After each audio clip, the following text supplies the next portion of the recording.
Bachelor life बाहेरून मस्त दिसते, पण त्याचं स्ट्रगल कोणाला नाही दिसत.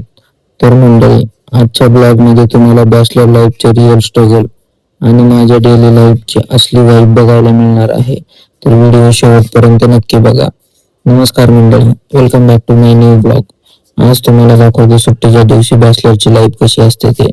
ज्या दिवशी सुट्टी असते त्या दिवशी निवांत झोपावं म्हणलं तर मुद्दाम लवकर जाग येणार.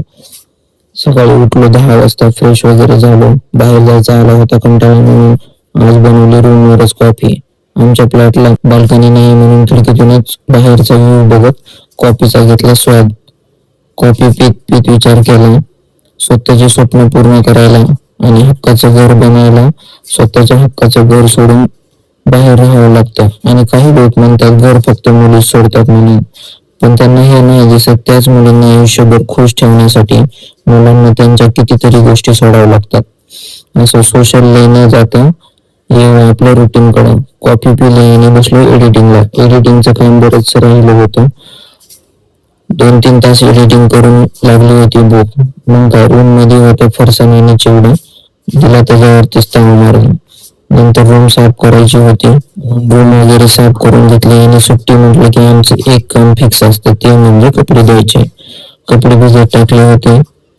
मग काय, लागलो कामाला कपडे धुण्याच्या.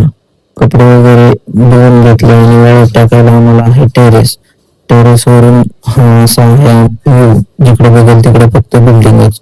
दिवसभर काय रूमच्या बाहेर निघालो नव्हतो म्हणून रात्री निघालो रूमच्या बाहेर.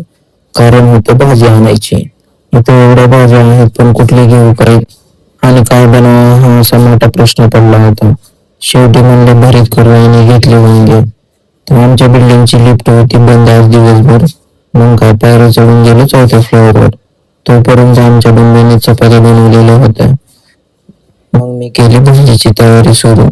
आमच्याकडे चूल नाहीये म्हणून वांगे गॅसवरच घेतले होरपळून. वांगे होरपळून झाले की कांदा घेतला कापून. सारा गर्लफ्रेंड जेवढं रडवत नाही तेवढं कांदा रडवतो. असो, कढईत मस्त तेल गरम करून कांदा, हळद, चटणी, मीठ टाकून घेतलं भाजून आणि त्यात केलं होरपळलेल्या कांद्याचं बारीक केलेलं मिक्स करून. तर मंडळी, असा होता आजचा दिवस. भेटूया नेक्स्ट ब्लॉग मध्ये. धन्यवाद.